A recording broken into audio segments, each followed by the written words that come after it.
to the dying Savior. Now they dwell with him above. Yeah, so anyway, that is Derek's number 4. My number 4 is a game we talked about already pretty much right in the start of the podcast, so we did. All those hours ago now. It's a game that pretty much got critically acclaimed for the most part. A lot of people sort of condemn it as not basically being a game per se, but I feel it is a game, and it's a game mainly for the story though. It's all about the story and the exploration of going around this empty house, or supposedly empty house, and looking around and seeing what the hell's going on here. And it is of course Gone Home. First game done by the Fulbright company, who are the people done the Minerva's Den DLC, which I know you very much like, Dennis. I liked it too. Yeah, I don't know if you ever played it or not. No, I actually haven't touched it. I never played it. I haven't played the Minerva's Den yet. It's really great. I seen the reviews for this game, and I was like, yes, I'm gonna get this. So, but as I said before, that I think it was too pricey for me at the time. But then when I seen it on sale, I decided to get it though, and I spent probably 2-3 hours playing it though, and just really enjoyed it though. It's a very interesting story because you play this girl. I think it's Katie, isn't it? Yep. Katie Greenbrier, and you come home after a year-long trip around Europe. So you do, and you basically find this letter at the front of the door. It's from your sister, and then you basically figure out what the hell's going on here.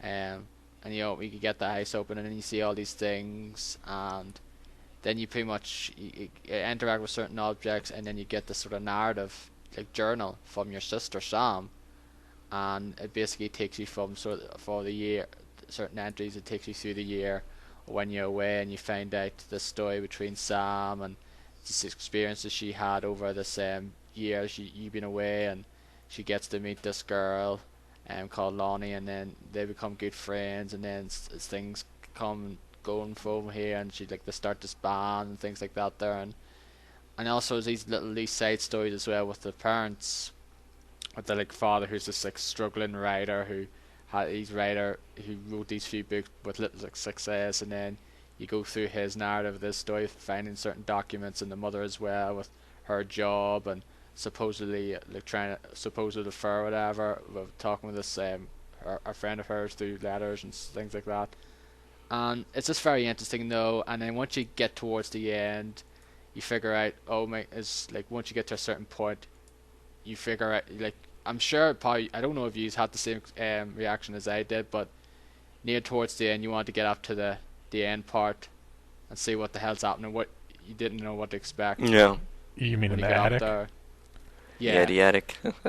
I thought Sam killed herself because I thought she was so depressed about Lonnie going to the military and her parents not approving of her relationship that she just killed herself. But yeah, that's not what happened. I pretty much expect the same thing. Owen's going to go off here and see a dead body somewhere, and maybe see some sort of suicide note or something. Yeah. Mm-hmm. But eventually, luckily, that was not to be. And then you get this other entry, and then you pretty much know that she kind of ran away to be with Lonnie. So then pretty much ran away, and that's sort of the end of the game. Though, as I say, really great game though. Just a very unique experience. I just really enjoyed interacting with all the various objects around the house. There's just so much objects you can interact with, and this sort of mundane stuff like tin cans and sort of ladders and input moves for Street Fighter 2, and I said cartridge names on the Super Nintendo and things like that there as well, and putting in tapes into the recorder though, even though the music necessarily I didn't like though. Yeah, me neither. But But it just goes back to that whole nostalgia. Just like it just brought me back to '90s. So when I was growing up and then playing the Super Nintendo as well, and having videotapes.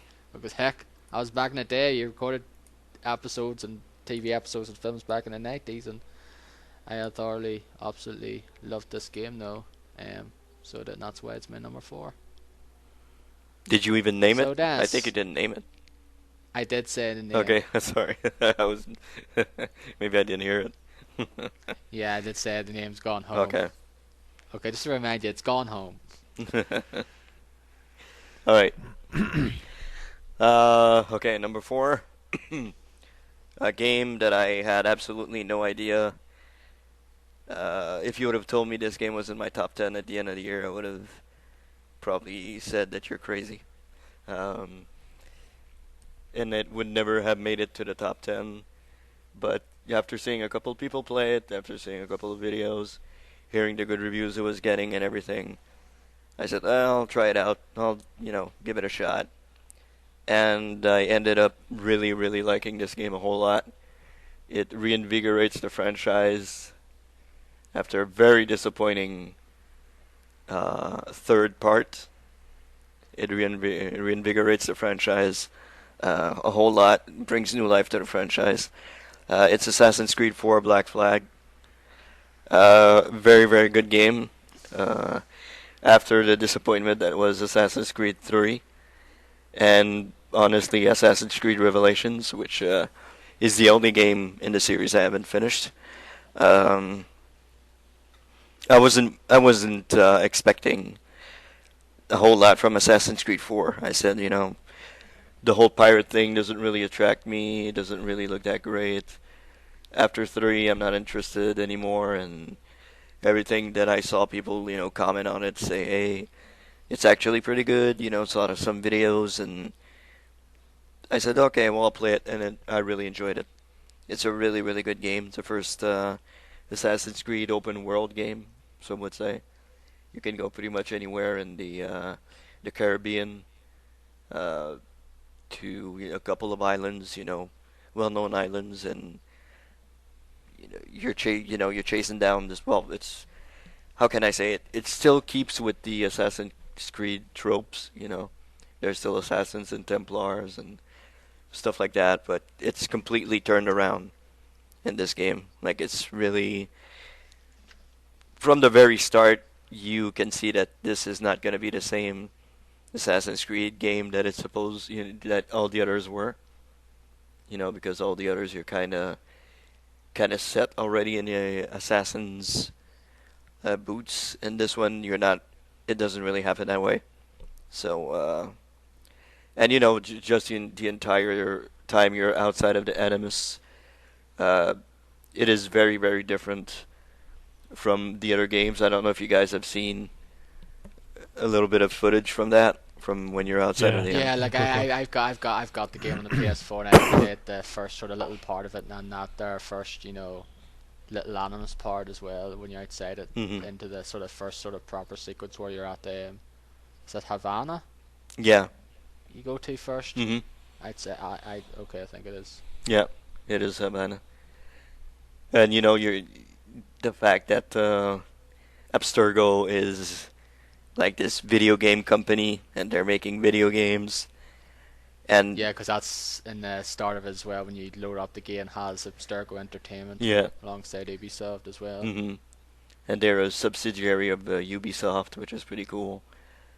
I think that was a nice little twist in the whole Animus thing.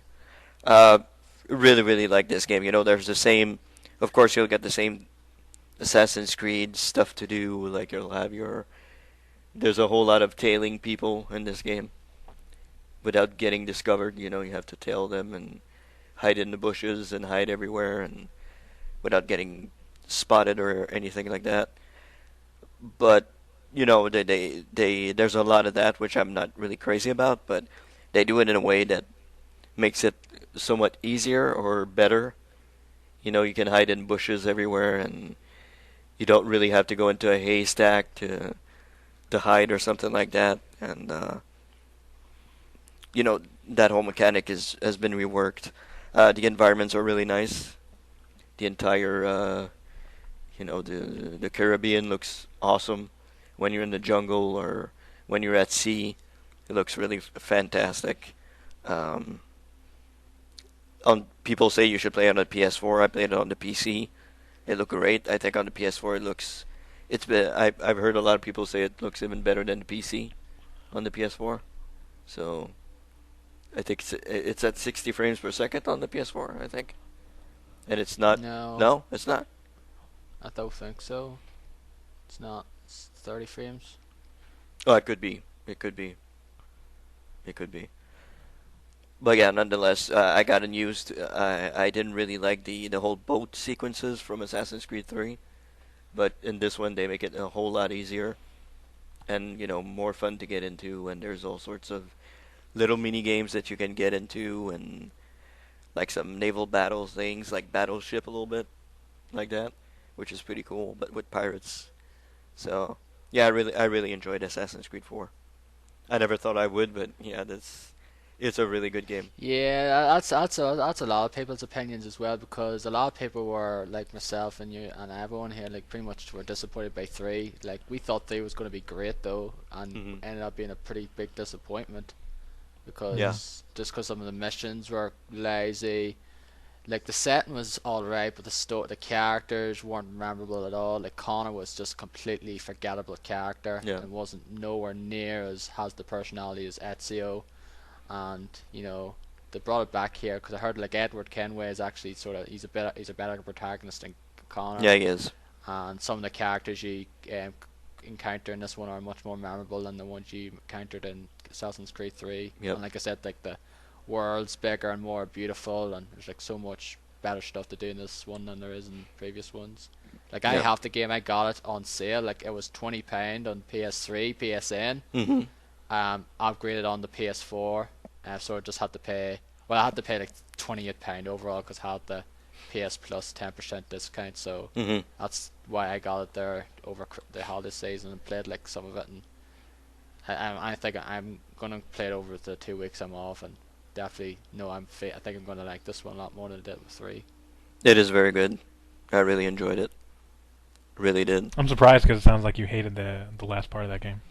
Yeah, the last part of the game is not that great. I had to, how can I say, I had to farm a whole lot to like get my ship ready because I didn't, you can go around and upgrade your ship.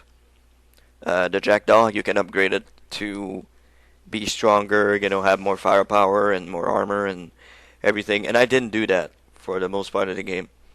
So and this is a tip for people who are going to play it, upgrade your ship the most that you can. Yeah, because you probably fight like this big fucking fleet or like these strong ass master Yeah. ships or whatever they are called. Yeah, exactly. You fight these big brigs and these big, huge boats that you have to fight at the very end. And I had to farm for 3 hours. I had to go sinking some ships everywhere and, recovering some materials to build some armor to the ship, some better weapons and all that. Because I didn't do it during the course of the game, so I had to do it at the very end. So I recommend you guys, at the very start, attacking ships everywhere. And I'm gonna do that anyway because the fact is, the naval stuff in 3 was probably my favorite part in that game. okay, To be honest, so okay. if they improved it in this game, then I'm probably gonna enjoy it more. Then. Okay, it's improving in every aspect. Like you attack the boats, and if you don't sink them, you can board them and get their Yeah, that's cool. stuff. That's pretty cool. Really enjoyable. So yeah, it's a very good game. Very, very good game. Highly recommended.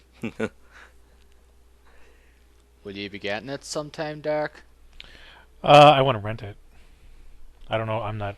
I guess I know everybody's kind of raving about it, but I still am kind of leery after playing 3 and just not really having interest in Yeah, I was the same going way. back. Yeah, Going back to probably that good. world. So I don't know. It's completely different. To be quite honest, it's really different from, I would say, every other Assassin's Creed game that's been there so far. It's different. Some things are similar, you have to climb to get to viewpoints and all that, and some stuff is similar, but most of the stuff has been changed completely. It's very I different. still enjoy doing that. Yeah. That's the only thing I do everything of in those games. Yeah, me too. The viewpoints. Me too. Yeah. I don't bother with like the other collectibles. It's just always them. I always do. Yeah, it's very enjoyable. So into the top Okay. 3 for Derek. What is your All right. number 3?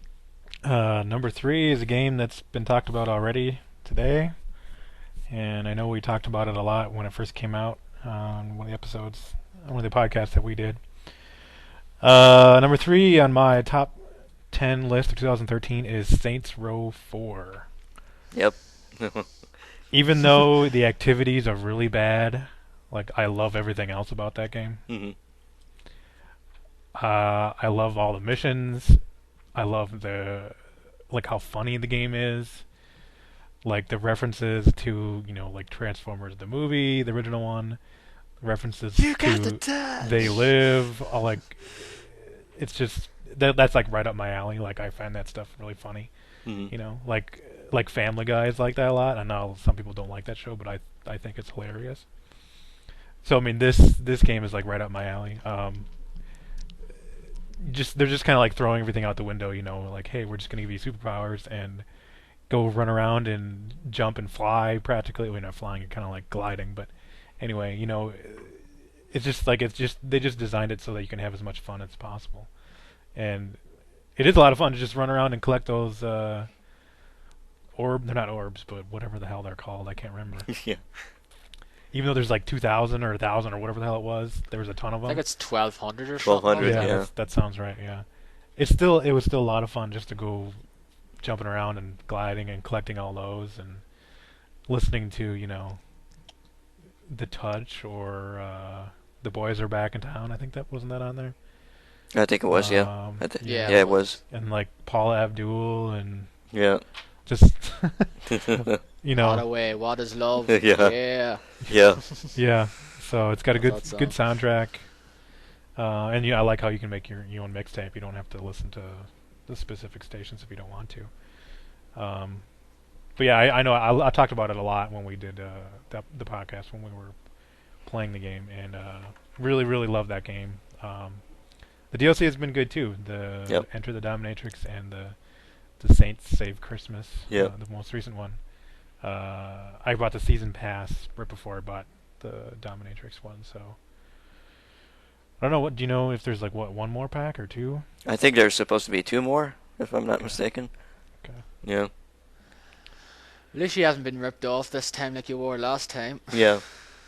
I still No, haven't bought the pass, but I'm pretty sure that the first 2 were pretty awesome.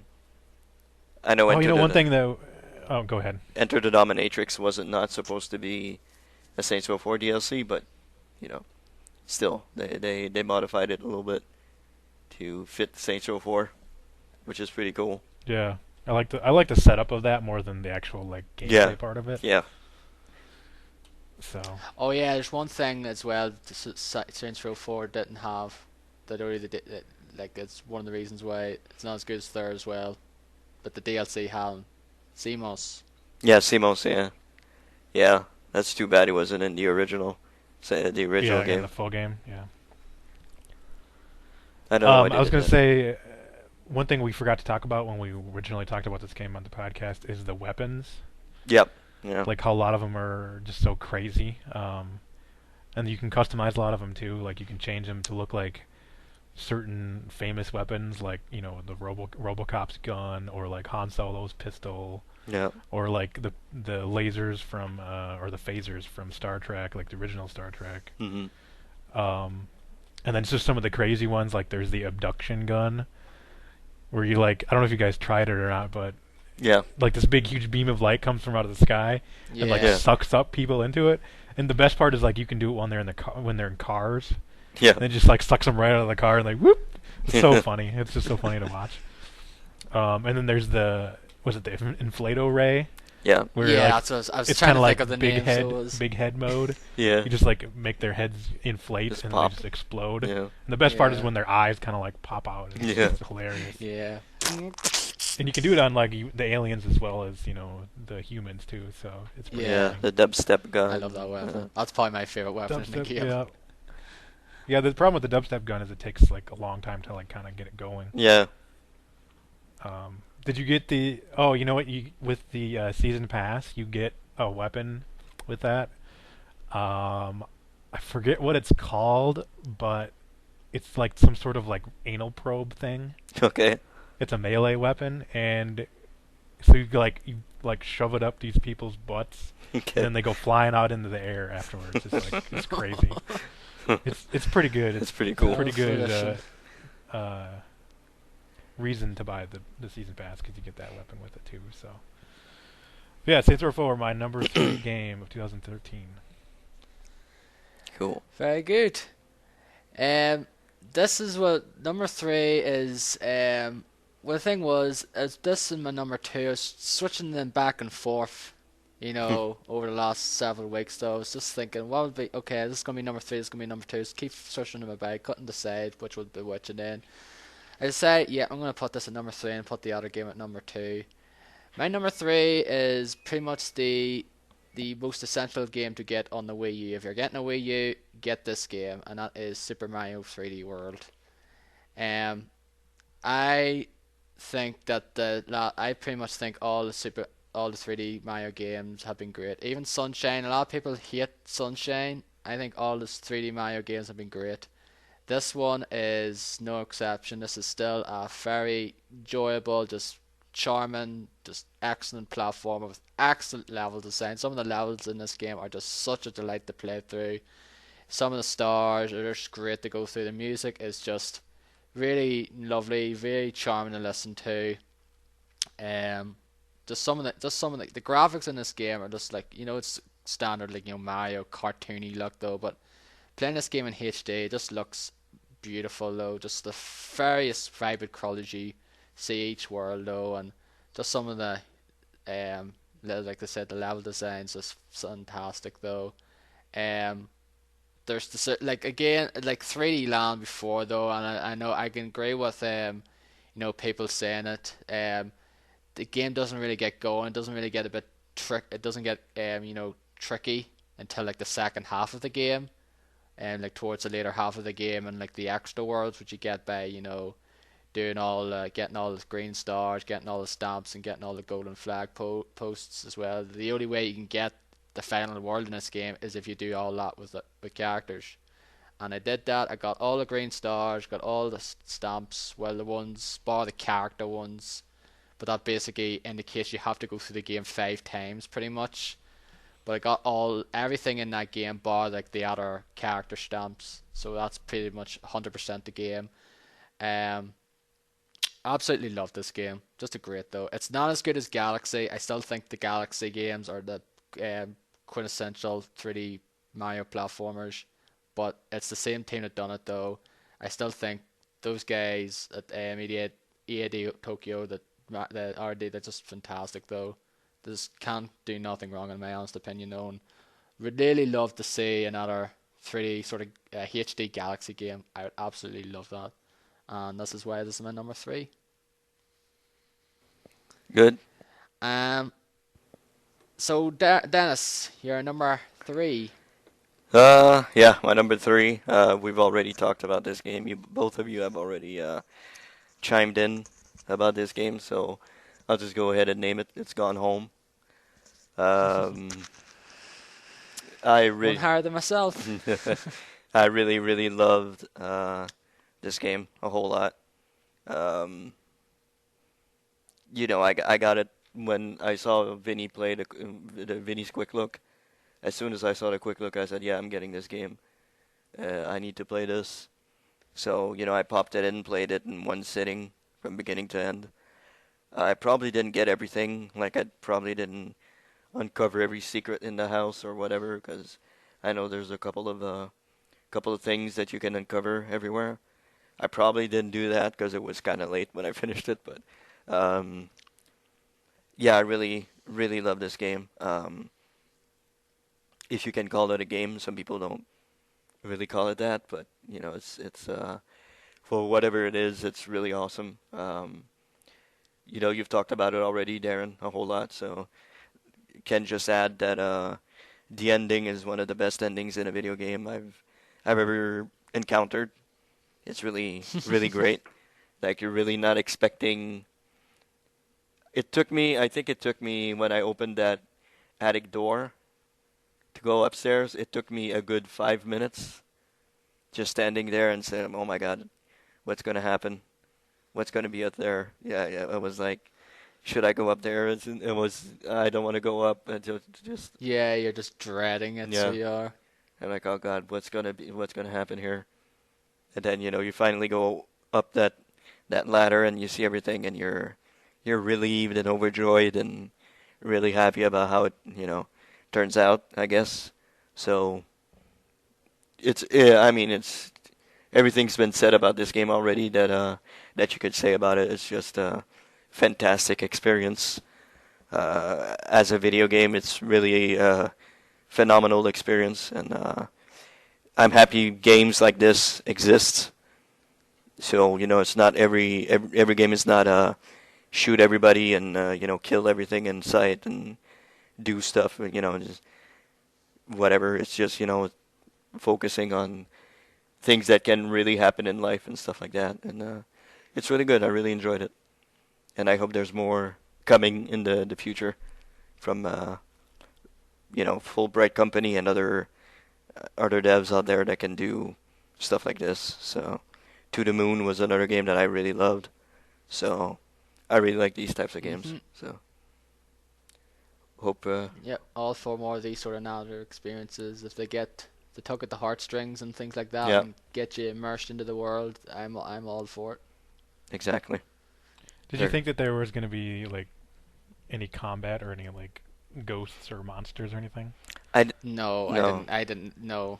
I did for I a know long time up until I found there's a like an invoice from like a plumber or electrician in like the office, and it says something about like the reason that the lights are flickering and like the floorboards are like creaking is because of like bad wiring and then, like something else.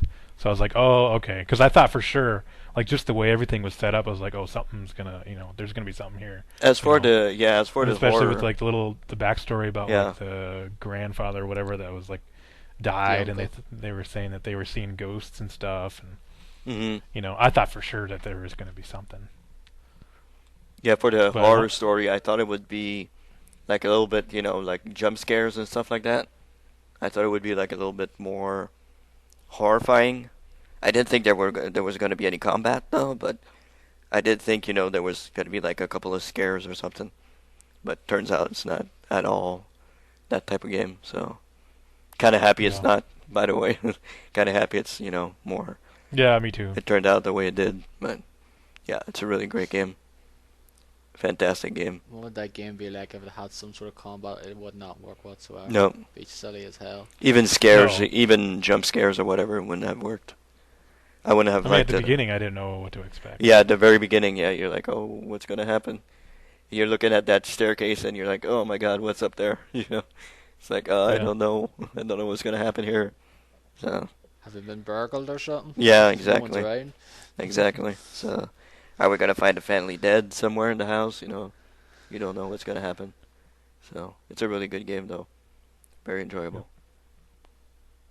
That's what was that was kind of one of my first thoughts when I sort of starting the game though and seeing like no one's about the house, so like okay, what the hell's happening? No one's here. hmm And then you find the sort of thing about the parents having a get weekend around the time you come back. hmm I was like, oh, that's okay, that's where they're at then. So That that's all fine. that took me a long time to find that though. I mean, it took me a long while. Like I went to the left of the house. You have like the living room and the other. That's pretty much where you go first. Yeah, Anyway, through pretty that much, area. yeah. But I think you can go upstairs. I think you can go upstairs if I'm not mistaken. But Yeah, In the you go beginning, yeah, you upstairs. can. Not yeah, yeah. But I just went to the left Yeah. and then sort of around the upstairs and out there because you can't go to the right yet because you need to go get a key, lock it from the other side. I think it Mhm. was. Go through the basement or whatever it was. yeah, exactly. But yeah, I think I pretty much got all the things in that game except for a certain part of the safe. I got the There's a safe. safe. Yeah, I got the safe. Yeah, like you did get the safe. You told Oh me yeah, that there was a before. safe I didn't open up. I opened it up. Yeah. Yeah, it was this one in this room where there's all like the newspaper printings or some of these little printings were about, and there's a safe though, and I didn't find the key. Yeah, I found the key, and Yeah, I didn't find it. at the in the basement. It's somewhere in the boxes. You have to go through the boxes, and there's something you can pick up, and it's under the I can't remember what it was, but it's under something. When you pick it up, you see, oh, there's a key. I picked up the key, and it says you got a key. So okay. And I opened the safe. So yeah, that continues the story of the. Is it the uncle or the great grandfather? Yeah, I think it's the father's uncle. The father's uncle, yeah. So it is. Who was a little disturbed, to say the least. So, yeah, it's a really good game. Couple of stories going at the same time as the main story, which I found really cool. Like the parents and the father's uncle and the father having problems with his job and so the wife getting promoted and stuff like that. That was pretty cool. I like that. So yeah, fantastic game. Number 3. Number 3. And what is your number 2 game? What is your runner-up game of 2013? My number Derek? 2 game is a game in a long-running series on handheld systems. I know what it is. One that I was anticipating for quite a while, ever since it was announced. You were like, "Oh my god, you suck." Yeah, I think we know what it is. I think we know what it is. Yeah, go ahead, start giving me shit for No, X and Y as my number 2 of 2013. No, I know a lot of people like that game. It's, I'm actually considering of getting it, actually, to tell you the truth, because I heard it's like the most sort of streamlined, accessible Pokemon game there is. I would agree, and it's also the best looking game, and I think overall it is the best Pokemon game out of all of them. And actually, there's some pretty good story in there towards the end, like when stuff kind of wraps up, which is kind of surprising because you never really care about the story in most Pokemon games. Mm-hmm. So that's kind of nice. That was kind of unexpected, but the game looks great. It looks fantastic. like the animations of the Pokemon and the way they look, they just kind of come to life. Like they never really have before. I mean, they've looked kind of cool, but now they look really cool. You know, like they do, like in that, like you're watching like an episode of the cartoon, basically. And some of the newer Pokemon aren't that great, but it's cool because like there's 700 some Pokemon, so there's plenty of you can find your favorites in there somewhere. Yeah, you could spend the rest of your life playing that game. Well, I mean, if you're just trying to collect Pokemon, yeah, you could, or you can do like the battling with people and stuff. But I've never really been into like the PvP battling stuff. I just like enjoying battling the AI, by getting the 8 badges and then beating the Elite Four and then the champion. And I was really looking forward to the Pokemon Bank coming out finally, but then they delayed it because of the eShop going down because everybody trying to hook up their 3DS or their Wii U on Christmas and the Nintendo network just collapsing on itself. So that's been delayed until further notice, so I cannot transfer my favorite Pokemon from Pokemon Soul Silver and Heart Gold into this game yet. But once I can. What that is about? It's the Pokemon Bank lets you store like any kind of Pokemon you want, like in the cloud basically. Right. So you don't have to have them in your old games, because transferring stuff from older games into the newer ones is kind of always a bit of a process. So I think going forward with the bank, the Pokemon Bank, and like everything being like online, it'll be a lot easier to save your Pokemon and transfer them to the like the new games and stuff. And then it also comes with the Pokemon Transfer app, which is for Pokemon White and Pokemon Black, or like Black 1 and 2. And that'll let you transfer older Pokemon from those games into the bank, and then the bank into your new game. So it's a little convoluted, like the whole process for transferring stuff. That's just always the way it is with Nintendo and with the Pokemon games, typically. But I mean, as long as I can get my favorite, like Typhlosion, into Pokemon X, then I'm gonna start over, because I bought Pokemon X and Y and I played Y. Now I'm going to play X once the bank comes out, and then I want to transfer some stuff over from my older games because I have like a whole ton of like the legendary Pokemons. They release those at different events. Like you go to GameStop, and then you do like the mystery gift thing, and then you get like a free legendary Pokemon. Sometimes they do them over Wi-Fi, but mostly it's like you have to go somewhere to either like Toys R Us or GameStop. So I have a whole bunch of those saved up, and I can transfer those over to the new game. And it's cool because I'm looking forward to seeing what they look like, in this new polygonal Pokemon game with, and the animations are really well done too. It makes them like look really good. Because in the past it was just 2D and they would like barely move, and they didn't always look so great. Mhm. And the music is good too. I really like, especially the bike theme, the theme that plays when you're riding your bike. I just love listening to it, even though it's like a short, like 1 minute track. Just playing it over, it's just so nice to listen to, and That's the thing with Super Mario 3D World. One of the world themes, the Star World, which is one of the extra worlds, it's Mhm. this little wee theme. It's only like 30 seconds long, and it's like my favorite theme in the game. It's a really beautiful theme, so it is. So Yeah. I don't really condemn you for something liking something's only like a minute long. Well, even like going into the Pokemon Center, there's always the same. It's the same music essentially. It's just kind of like remixed it a little bit, and that's good too. Um, so yeah, I really really enjoy Pokemon X and Y. Well, I played Y, but I'll play X too.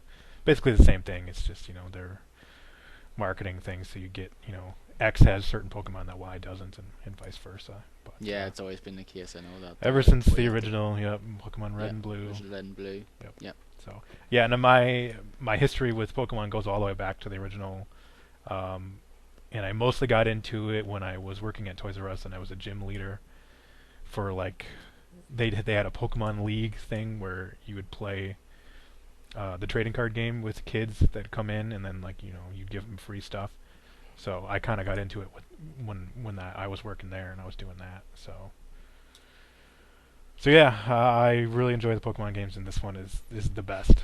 Definitely, it's the best one. Have you played any of the other Pokemon games like Stadium and that there and Coliseum?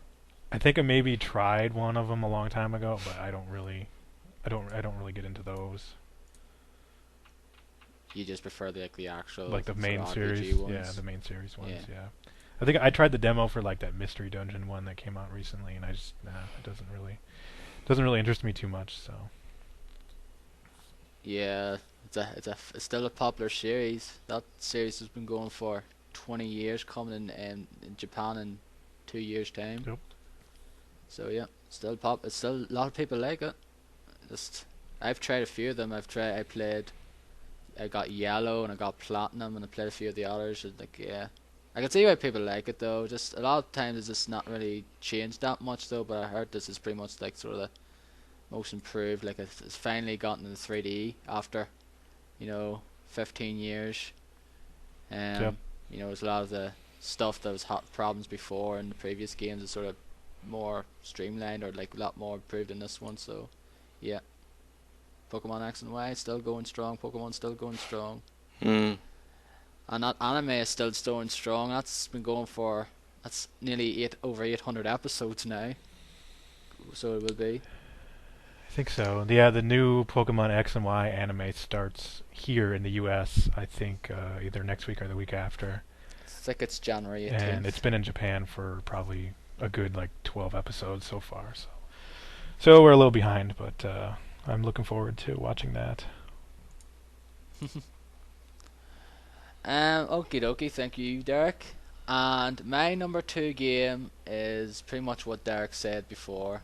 It probably would have been my game of the year if a certain game it wasn't announced early in the year. But I'll get into that in a bit. My number 2 game of 2013 is Ni no Kuni Wrath of the White Witch. It was pretty much it was one of the first games that came out. It came out so early in the year. So it did at the end of January, start of February though. I played it. I also got the collector's edition here, and thankfully enough, our one You got the touch. wasn't a complete fucking fuck up like the ones over in the US did. With the whole digital river, that whole balls up. But the thing is, we didn't get the CD or something soundtrack. But the fact is that we had like 2 tracks. It's like might not even well packed in. Oh, huh. It was only like Okay. I think it was only 2 tracks in there. Just the US one though, and I got like the hardback cover for the strategy guide as well, and got it. And like yourself, I did use it. I used it for some parts of the game as well, and looking around farming for the tokos. But yeah, I just really enjoyed Cooney. I just fell in love with the graphics. I fell in love with the world. I think Mr. Drippy's one of the best characters of 2013. Just the Welsh accent though, just so charming, just so full of life though, and you're entering this world, this world, and exploring these various locations. Like it has sort of the RPG tropes. There's like this forest greenery area, there's this desert area, there's this fire area, there's this ice snow area, but it's just some of it because of you said like the Studio Ghibli look of it just brings that and just makes it so much full of life though, and I absolutely enjoyed just exploring the world and doing the various side quests as well, even though they're pretty much the same, where you just go and their heart was broken and they had to, like Oliver had to get like some enthusiasm from some person who's full of it to give to someone else who has lack of enthusiasm. And out there, and like even though they were pretty much all the same for the most part, I still enjoyed doing them though. I did pretty much the majority of the side quests in that game anyway, and I like you said I liked the story though. It was just a really simple story. It is, of course, you're chosen. Yeah, I mean, I liked it, but it was definitely like a trope where it's like, oh, you're the chosen one and all that stuff. So yeah, you're a trope here, and they actually game here and see if you can actually somehow rescue your mother. Since at the start of the game, she kind of, rescues you, and fortunately dies trying to rescue you. Rescuing you, so she does, and then you go into this other world and see if there's some way to sort of get your mother back, and let's just say, and you fight this villain called Shadar, and there's also the White Witch as well, and this group of people, and then you sort of find out their identities, the identity of the White Witch later on, and who Shadar is and things like that.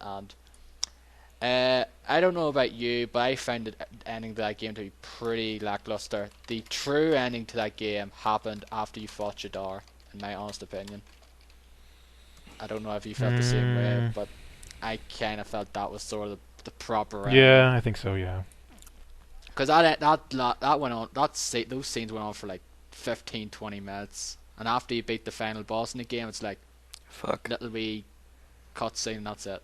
It's like, okay, there you go. There's your little ending for you. Yeah. I was disappointed with that though, but I still absolutely loved this game. I really enjoyed collecting some of the familiars, powering up though, and laying waste to some of the bosses. Though some of the bosses were pretty challenging. Like I had to do the final boss I think twice or 3 times. So I did. Is that the one with got- those stupid little satellite things? Yeah. I had to do that a few times. I hated those. Yeah, because I got to the final form of the final boss, got killed there, and I had to do the boss again. But luckily, I used this spell you got. I think it was Astra, and pretty much made that boss fight a lot easier then. But yeah, really enjoyed that game though. Like I really some JRPGs I try and just don't get into, and then there's other ones I just played just can't put down, and it was one of those ones I couldn't put down. No, like I didn't go back. Unfortunately, I haven't gone back and done like the post game content now, which I was going to, but I might try it though and do it later this year. But I spent like nearly 50 hours in that game though, so absolutely loved it though. Anyway, great game. Yeah, I didn't do all the post game stuff. I started it, but I didn't finish it. And finally, Dennis, what is your number 2 game of 2013? My number 2 game of 2013. We've already talked a bit about it. Well, I guess a whole lot about it. A little bit. Well, yeah. My number 2 game is Tomb Raider. I really, really loved this Tomb Raider. I played not every Tomb Raider game, but I played, I guess, every reboot of the Tomb Raider franchise. Well, every modern one. Yeah, exactly. Really? Wow. Every reboot of the modern Tomb Raider franchise, and this is the one that sticks out the most from all of them. I mean, it's just great. The whole traversal, the shooting, the fighting, everything is done really well, and the stories is pretty good. Even though we mentioned already that Lara, because at the beginning she's like all scared and all she doesn't know what's going on. She gets banged up a whole lot, and all of a sudden she turns into this killing machine, starts killing everybody around her, and that's kind of a little weird. But for the rest, everything is just falls into place really nicely, like the scenery. Some of the deaths she experiences in that game as well are kind of like Very gruesome. kind of violent. Yeah, very gruesome, very violent. Like the Yeah, ones that's where you true. fucking your like throat, like the fucking get caught in a tree or something. Yeah. You, like fucking get through the tree. Like, ugh. Yeah, that's some of the Gruesome. deaths are pretty gruesome. Um, but yeah, I mean the set pieces, when you start running away from stuff and everything's exploding around you, and you're just running away, jumping everywhere and trying to escape, and it's really great. I mean the whole package is really fantastic. I think it's by far the best Tomb Raider game since the original, and I think it's even better than the original in my opinion. Uh, Too bad, as you guys said, there's no DLC for this game, no single player DLC. I mean, it's only like maps for the multiplayer or whatever. Yeah. But I really hope they do a sequel to this game, because it will be, I think, well, I don't know if the sequel will be as good as this one, but if they continue in the same vein, I think it's going to be pretty awesome. Not enough Tomb Raider. Just have more tombs and have them more, Yeah. open. Have some more puzzles in the tombs Mhm. and more tombs, and that's pretty much probably one of the only few improvements I want in the sequel. Yeah, maybe a little bit more Tomb Raiding, I agree. But Yeah. for the rest, it's just keep it as it is, because it's really great. The whole bow and arrow thing is really, really awesome. Used that a whole lot in that game, so yeah, pretty good. Best bow and arrow in a video game. Pretty much, yeah, I would say. Pretty much, very good bow and arrow. Well, Blood It was year of the bow last year anyway, Yeah. so that's the best one. Blood Dragon comes close, but I think Tomb Yeah, I, don't know, I think I like the bow and Blood Dragon more for some reason. I don't Yeah. know why. I think maybe I had some issues with the Tomb Raider one. hmm Like I didn't use it as much as everybody else did. But geez. I know Probably Patrick because Patrick, I stealth, think, like pretty much stealth, didn't primarily used didn't that. really work. Is it Patrick or is it Brad? No, Patrick said that he played that game primarily, pretty much using just the bow. Really? Wow. Yeah, Okay. which I don't know how. Like I couldn't do that now, as much as I think the bow is in that game's great though. But there's certain parts of that game where you kind of need firearms. So. Exactly. Exactly. Well, yeah, the thing is, like when enemies are coming up close to you, which happens fairly often in that game, you can't really use the bow Yeah. Yeah. as well as you can from long distance, Yeah. Exactly. I don't know how you manage that, but because it takes time to like pull your arrows out and like pull back the string and everything. Mhm. It's not as quick as just Mm. pulling a trigger on a gun. Mhm. But there is like those counter moves you can do, like even when you have the bow equipped, like you'll dodge away and then like do like a kind of like a finishing move or execution move type thing. Yeah. Oh yeah, with they're the bow, pretty even gruesome with as the bow, well. yeah. Very cool. Also. I think the only other game that pretty much has more gruesome finishing moves than that is a game that we'll talk about. Well, Derek will be talking about in just a few moments. Yeah. Oh, we'll see. We'll see. But yeah, Tomb Raider, my second favorite game of 2013. So it's time for the big ones. Oh, here we go. What everybody's been waiting for. The big ones. Yeah, that's the thing. We actually know what each of our number ones are. I just like to know what each of the other. I don't games know. were. I know what Darren's is. I don't know what Dennis's is. Okay. You could kind of Oh, guess. wait. No. I don't know if he said. I don't know if he's mentioned it before, but I think we've talked about it. So my number one game for 2013 Ooh. is Lost Planet 3. That's a No, no, not really. no. No, it's really Dark Souls for Further Dead yeah, edition, even though that exactly. didn't come out this year. That's 2013's 2012 game of the Yeah. year. That's true. I have been playing a lot of that, and I really do enjoy it. And if Well, we it did, is. if I'm we glad- did have an award for the best old game of 2013, I would be giving it to Dark Souls for sure. I was with I'd would be it's like, I'd it's be giving it to fucking Dragon Age. Oh yeah, Dragon Age definitely. Origins. So yeah, my number one game 2013 is The Last of Us for PlayStation 3. I was really looking forward to this game after all the footage that came out when they announced it, and I don't really like a whole lot of the Naughty Dog games. Actually, I don't even think I like any of them except for this one. I didn't like Uncharted. I never played Uncharted 1. I played Uncharted 2. Was really disappointed with that. Not going to go into that now, but Did you ever play Jack and Daxter or Crash no, Bandicoot? because I don't play platformers like that. Okay. Like I don't play Mario or anything like that. So yeah, it looked like it was going to be a great game, and it did not disappoint. I think it's the best looking game from the last generation, period. I think it looks better than anything else on PS3 and anything else on 360. It looks absolutely outstanding. Just the world, it's so detailed. Like everything is so detailed. It looks so like realistic. All the characters, they look real. Like it doesn't have that uncanny valley thing No. that some games do. They look so good to me. They look so real. Like I actually, you feel like emotion coming from the characters. And in this game, it's one of the few games this year where I actually cared about the characters. Like I really cared about Joel and Ellie and their story. And I think their characters were developed extremely well. The strongest point of that game is the story and the characters, and it was just the story and the characters are just amazing. I won't get into these spoilers, but like I know it was mentioned earlier, like right from the get-go, it starts out with this big, huge bang. Oh man, this holy crap! What Oh, just yeah. happened? Did that really just happen? As soon as it starts, you're really like emotionally involved with the world and the characters, and that continues throughout the game.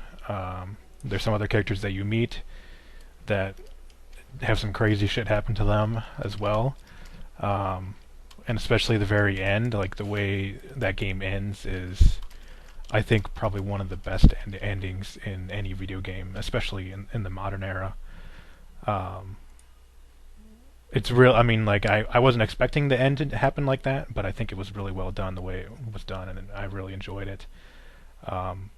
Like I said, I don't want to go into any spoilers because I know Dennis hasn't played it yet. And the combat, I know a lot of people have problems with the combat. That's unfortunate because the story and the characters are so well done. I think I don't know. I didn't have the same problems that everybody else did. I enjoyed the stealth part. Like I took my time, and I planned out my attacks always. And if I screwed up, I would restart. And I probably took a lot. I mean, I probably spent a long time playing the game because of that, where I'd take my time and I'd plan out my attacks, and I'd be real careful. Like I didn't go in guns blazing at all, unless there's a few parts where you have to do that. But whenever possible, I would be as stealthily as I can in the combat. Like especially once you get the bow. Like the bow in that game is key. You need to use that as much as you can, and especially upgrade it because you can take out enemies from a distance and it's silent, and usually it's a one-hit kill with the bow. There's some enemies later on I think that are armored and you can't kill them in one hit unless you hit them in the head. But once you get the bow and you get that and upgrade it, sometimes you can even recover your arrows as well. So that's really helpful. I played it on normal. I didn't play it on easy, or I didn't play it on hard. I know some people say to put it on hard. Like I know Patrick said to put it on hard because the combat is easy or something. I didn't think that was Brad the probably case. played on hard. Oh, did Brad's? Okay. I would say put it on normal or easy. That's plenty of challenge. Yeah, I played on normal as well. Later on in the game, the combat does get a lot easier because you have more weapons and you have a lot more upgrades by then. and you get a lot more. It seems like I had a lot more resources by the end of the game. Like you had your little bombs, and I didn't have any trouble with getting like health kits at all. Yeah. Yeah, because there's like resources up the ass though. Wherever you go, then you pretty much had plenty of resources. It seems like at the beginning there salvage. weren't as many. Yeah. Oh, and one thing I will say is when you make the machetes, try and have or the shivs. Shivs, yeah. Try and have one with you at all times because there are locked doors that you can only open with the shivs, and you Yeah. want to get every single one of those doors. I missed the very first one, but because there's a lot of good stuff in there, you want that. Yeah. So I don't know if I got all of them now, but I think I got most of them. But yeah, sometimes I was around seeing a door, it's like, oh damn, I don't have a shiv. Yeah. And I think if I went back sometimes to get one that can open it, then yeah, because there is like stuff there, like more resources and shit like that. yep, and you're gonna need those especially at the beginning. Shit, what was I gonna say? But yeah, I hope Dennis, I hope you do give it another shot. Yeah. It's really worth playing.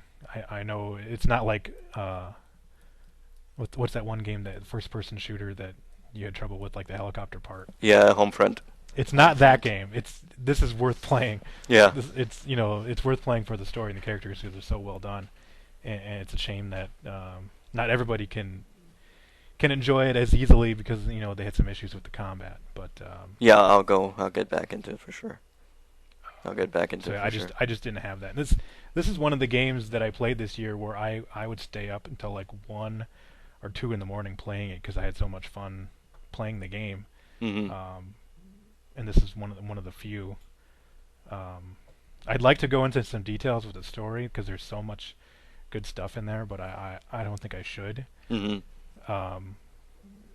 Like there's some stuff that happens like towards the middle of the game where there's like a separation that happens between your characters, and the way that's done is I really like that part of the game. Mhm. And when you get back together, it's really well done, and I really enjoy that.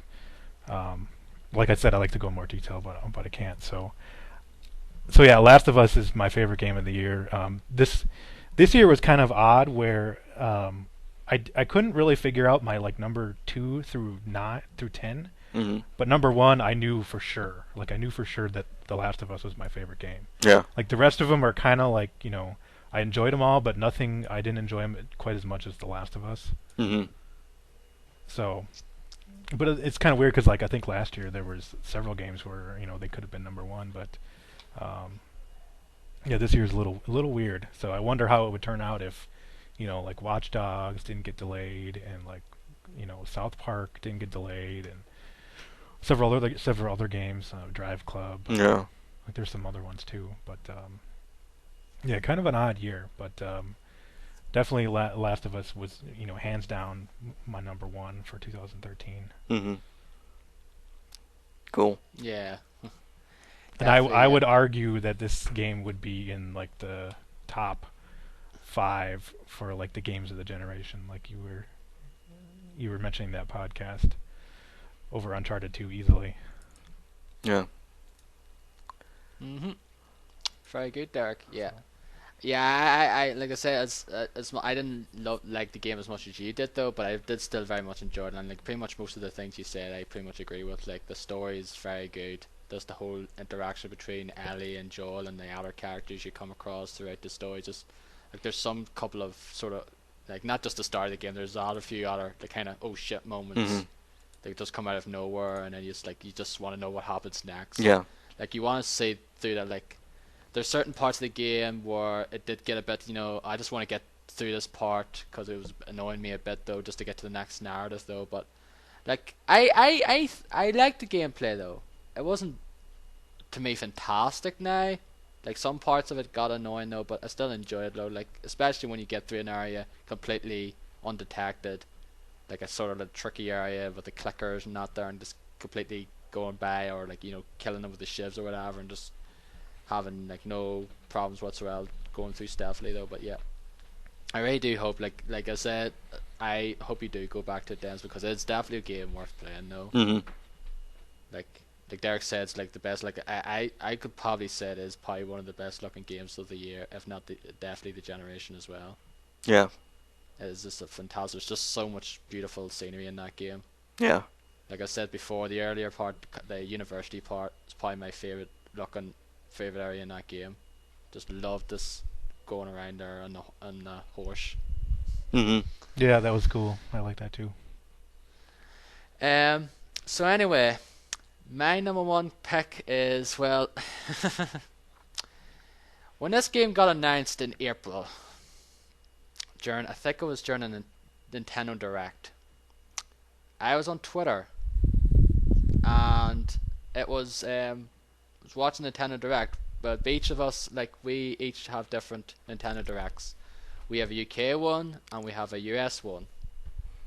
And sometimes the UK one, like the sort of Iwata parts are kind of the same, or always the same with both. Just the things are different, or like the release dates, etc. And then it usually just goes to sort of the president of Nintendo Europe, Shibuya Iwata, or like the president of Nintendo America, Reggie. And someone said on Twitter about it, the tweet that said, "Oh my God, there's a Link to the Past sequel coming," and it wasn't announced on our Nintendo Direct yet. Mhm. And I went, "Holy fuck! Hmm. They seriously are making a sequel to my favorite game of all time." Yeah. And since then, when I seen the video, I was just thinking, "Oh my goodness, nostalgia overload," and instantly that became my most anticipated game of the year. And I waited 7 months for it. And so I did. Got it there last month. No, not last month, in November. I got a Nintendo 3DS XL. I got the collector's edition. I got the physical copy, etc. And I played this game and pretty much got everything in it though. And I absolutely adore this game. And that is, of course, The Legend of Zelda: A Link Between Worlds for the 3DS.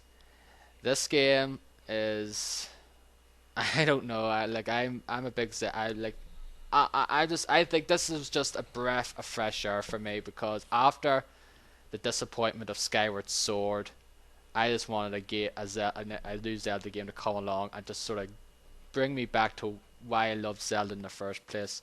And this did it, and then some. It is just a fantastic game that sort of changes up things a little with the Nintendo's format, where you can sort of go through any dungeon in any order you want rather than sort of linear path. You rent most of the sort of standard items you get in the dungeons, like boomerang, bombs, hook shot, etc.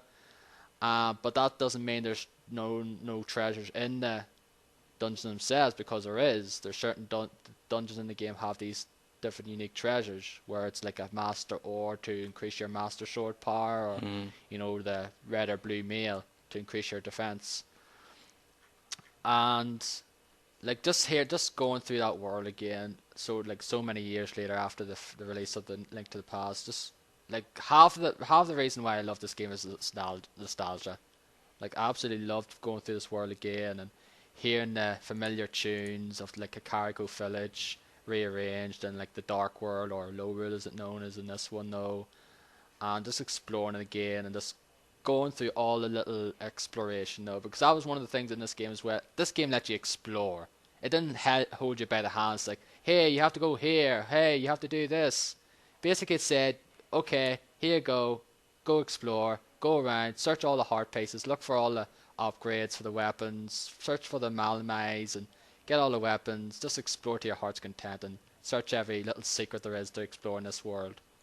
And that's what I loved about this game as well, because it didn't fucking make you feel like you're a baby playing as your first Zelda game like Skyward Sword did, and which had interrupted you every 5 effing minutes with Faye constantly bugging you.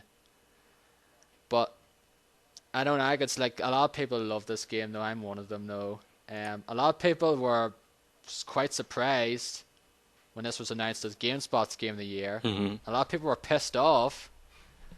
But I'm glad that I've just got to see this get a recognition as well, because it is, without doubt, probably it's not my favorite Zelda, but it's probably my second favorite Zelda now, because it's a follow up to my favorite game of all time, and absolutely adored it though. And if you felt the same way like me, who were quite disappointed with Skyward Sword and just felt that was a step back for the series, go get this game and you shouldn't be disappointed. I just absolutely adored this game. I caught up, like I played it over like a week or two and want to do everything in this game, get all the hard pieces, get every weapon upgrade, the treacherous tower, and get all the treasures in the dungeons, etc. And pretty much did that. Wiped the game clean, and absolutely loved it. Mhm. And I don't do that with all the Zelda games though, but I wanted to do that. I didn't want to put this game down. I wanted to keep on going and going and going until I did everything there was to do in this game. So that is why this game is my number one for 2013. I bought it for my wife to play because she likes the Zelda games. She's been playing it, but she's having some trouble with it because she doesn't play a whole lot of video games, but she likes Zelda. She played a whole lot of Twilight Princess. I don't know if she ever finished it or not. We have Skyward Sword, but we don't. I don't have a Wii Motion Plus, so I got her that for anniversary. I got her that because she's really wanted to play that, even though I know that game is supposed to be terrible.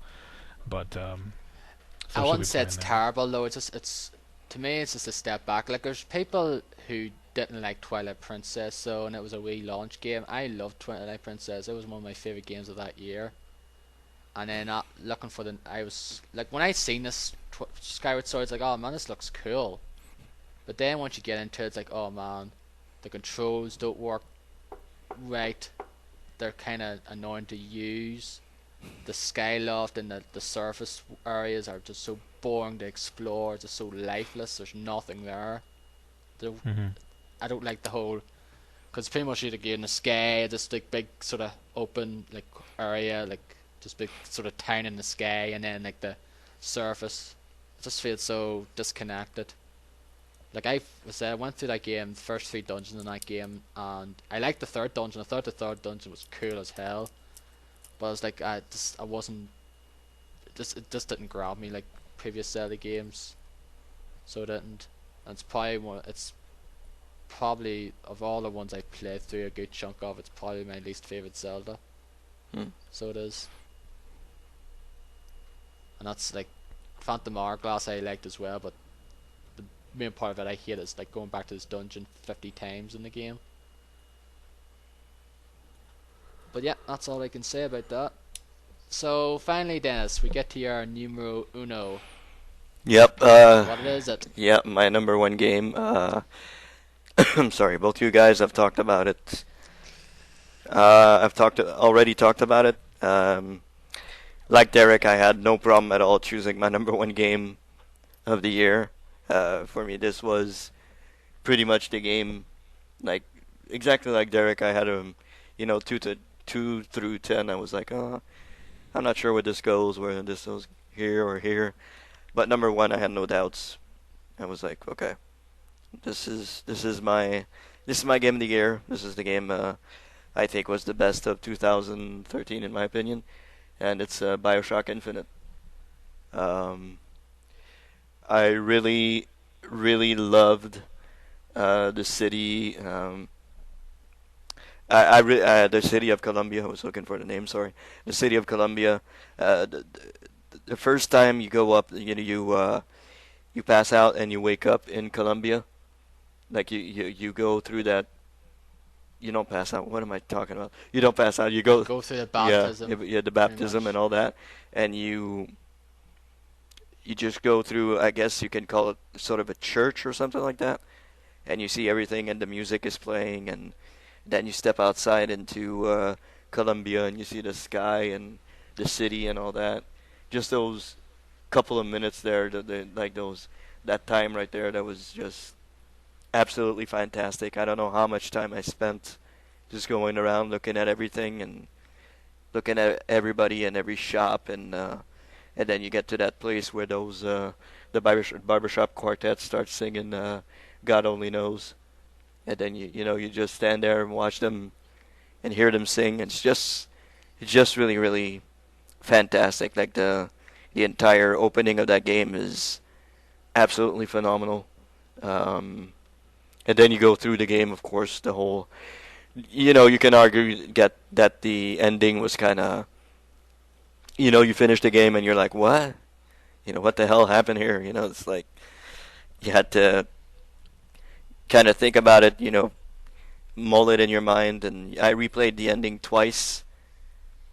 I was like, okay, I went back to the save, and I replayed it again, and was like, oh, what's going on? Try to figure out what had just happened and what everything meant, and you went online and everybody had their own analysis about what had happened and everything.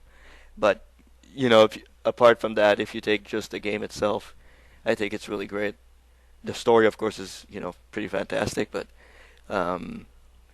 maybe, as you guys said, the shooting, like the shooting, I didn't have really a problem with the shooting, the whole shooter aspect of the game, except towards the end when it's like wave after wave after wave after wave of guys coming in.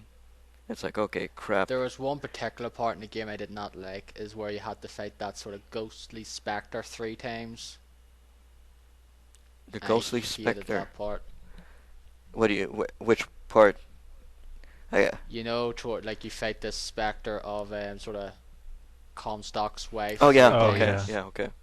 Okay. I played the game in hard mode, and oh boy, those parts were annoying. Yeah, I bet they were pretty tough on hard. I bet they were pretty tough. That wasn't an obvious. That wasn't really easy, of course. But I guess I can have a little gripe towards the whole focusing a little bit too much on the shooting towards the end, like a wave after wave of enemies coming in, and you have to shoot them and get rid of them. But it wasn't that tough. And the whole thing is that you don't really die in the game. Like you just kind of get knocked out, and then Elizabeth revives you, and you continue on from there. It's not really that punishing. So you can't really get mad at dying, whatever. It's just the way that it's done. But I really enjoyed the game, the music, the whole like songs from the '80s redone, like old timey music. Like Everybody Wants to Rule the World, and what was it? Girl Just Wanna Have Fun, and all those things. Those I only songs. found one of those songs. You only found one? Yeah. Okay. The Girls Just Want to Have Fun. I found that. That's it. I didn't find the other ones. You see, that's the only one I didn't find. The Girls Just Wanna Have Fun. I was like, when did that play? I couldn't. Weird. I don't know if I did get that now, because I forget though, because it's been so long since I played it. But the girls, Everybody Wants to Hear the Words, pretty much the one with I think Elizabeth tears open when you before you first encounter her, when you're going up the memorial tower. Yeah, and you whatever see it's called. written La Revanche du Jedi in French, like Return of the Jedi in French, is written on the movie billboard there in Paris. in Paris. Yeah. And yeah, you hear it there. Everybody Wants to Rule the World. And I guess I must have not even heard it. you hear it a little further down also, and you hear a couple of more CCR song, like Fortunate Son.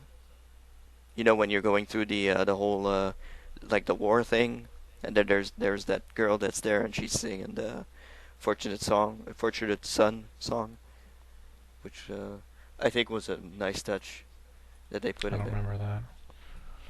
But yeah, the music was pretty good. The whole ending was shocking, to say the least. Yeah. I was like, what the fuck? What's going on? And you were asking about the Lutesses, Derek? You didn't really know what they were doing? I don't know who they are, yeah, because all their stuff was like hidden away in the audio logs. Mm-hmm. But the Lutesses are the ones that go back and get Booker to kill Comstock. So they actually get you to kill yourself in the game. So Okay. I still don't know what their story is, or why they're doing what they're doing, or if they're like immortal or something, or if they're gods, or what the hell they are. yeah, they're kind of caught, I think, in the whole because they're talking about one man, one lighthouse, one. I can't remember what the last one is, but Like there's like infinite worlds. So. yeah, exactly. So there's like a bunch of Comstocks and a bunch of Lutesses and all that. So But yeah, I found that theory to be. At first, I was like, what? It's you have to wrap your head around it, and then I was like, oh yeah, okay, I can see where they're coming from a little bit. And now each time I see Elizabeth, I see that finger of hers. Like I always notice the finger now. Oh yeah. But yeah, that game was just absolutely phenomenal, and I really enjoyed the DLC that came out. Like everybody's like, oh, it's shitty. It was good, but only the very end. Like the rest of it was just kind of like okay. Yeah, but I kind of like going back to Rapture and I do too. Yeah, but seeing Rapture and HDified and everything. It looked pretty good. How much did you pay for that, Dennis? I have the season. No, I don't have the season pass. I actually bought the season pass. You bought the season pass. Okay. Yeah. I have. I bought it when it came out. I don't remember how much it was. Is it $6 or $7?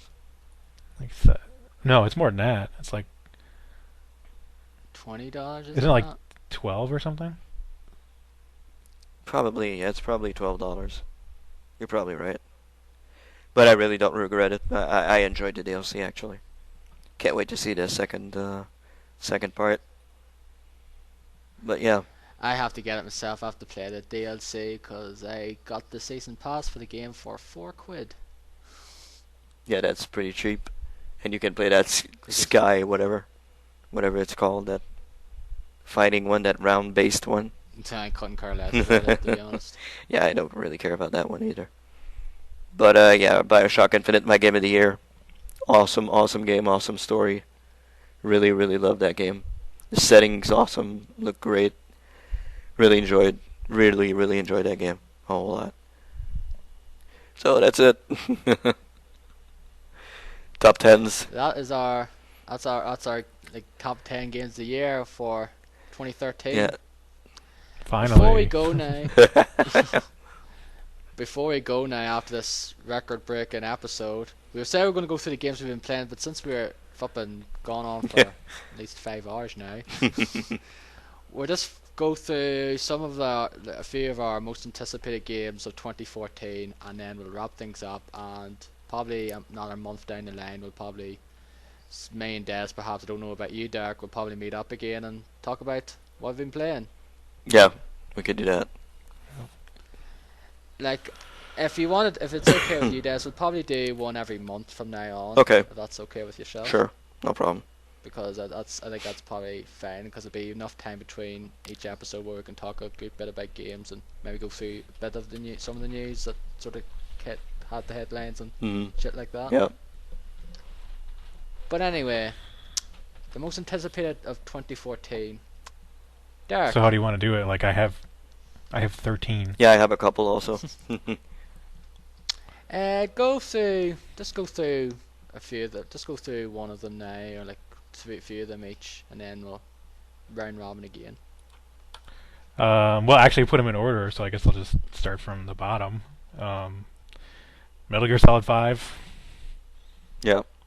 Like there's the Ground Zeroes and the Phantom Pain. I don't really know how that all works out, but looking forward to trying out that game. The E3 trailer looked pretty fantastic. So yeah, I want to play that too. I'm looking forward to that. Yep.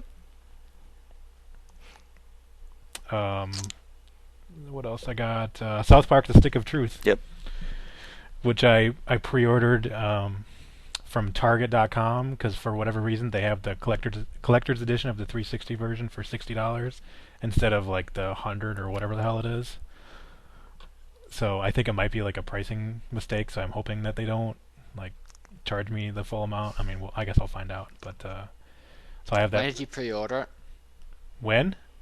Yeah. Like as soon as the pre-order went up. I don't remember exactly when it was. I think it was before they announced it was delayed till March. Okay. So the fact is, this game's been delayed twice already. Well, before it was delayed the second time.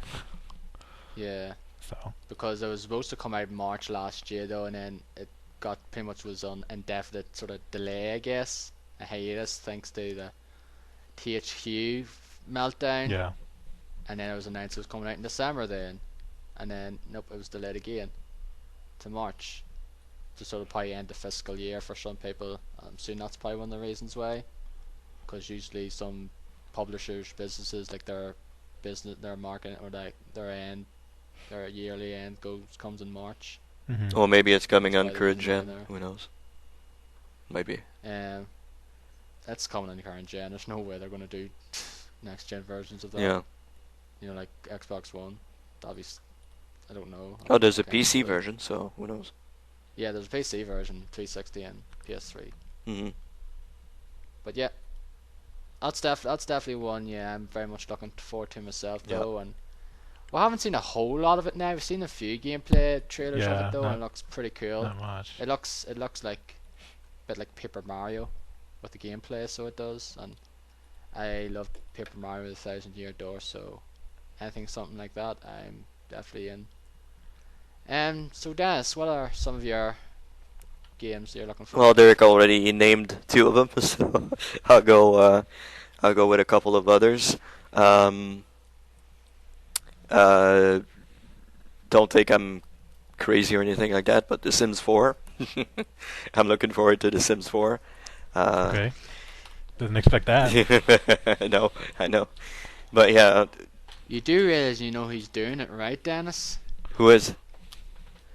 You know Maxis, isn't it? And yeah, Yeah, well, after yeah, Sim of course. City Of debacle. course. But that's not going to be, I don't think that's going to be online, is it? No, I think they're gonna probably just make it offline. Not gonna do that mistake again. Not gonna make that mistake again. Mhm. But I'm a really big fan of the franchise, so I'm anticipating The Sims 4. Kind of want to play more Sims. MLB 14 to show on PS4, which is the reason why I'm getting a PS4 to play some MLB 14. Can't wait to see what baseball looks on next gen.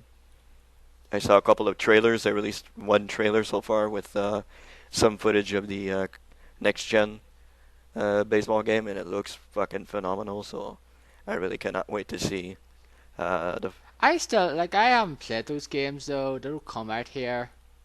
Although the last one did come out digitally, which I never picked up though.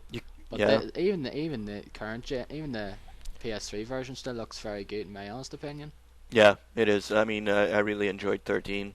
Too much like the others, but that's why it wasn't mentioned or anything. But yeah, it's still a very good game. So there you go. I named two of them. So your turn, Darren. I guess. One of them I'm very much looking forward to when I've seen it though. I don't know how it's going to shape up to be though. But when I seen it back in E3, it's like, oh, this looks pretty cool. I'm gonna have to keep my eye on this, and that's The Crew. Yep, that's been my thing. Yep, that's my number 6. So it is. I just want to see it though as this cool open world racing game or so where you can travel to these different cities. It's like this huge massive world. It's like, oh man, this looks pretty cool. It's like a game I'm definitely gonna try because, like I said, I loved Forza Horizon and Yep. games that's something like more open world racing games, kind of like that. There now you have these various activities to do, these races. So I'm definitely for it though. But And we can play I together. know some of the people, yeah, can play together, sort of synchronous, multiplayer, and team up and do sort of like travel around and probably do something like maybe like Burnout Paradise. Oh, yeah. style I hope it's like stuff and that. Things like that now. So, like I said, I prefer Burnout 3 to Burnout Paradise though, but I did love I did really enjoy the multiplayer in that game. So if I get that sort of feeling playing this here, then I'm definitely looking forward to it. Yep. Indeed. Yep.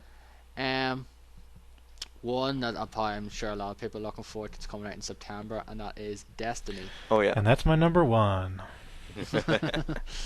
Yep. Yeah, Destiny looks very good indeed though. Like when I seen the E3 demo last year, I was like, yeah, I'm very much looking forward to this game. Peter Dinklage is that little droid thing. It's like, okay, that's pretty cool. Mhm.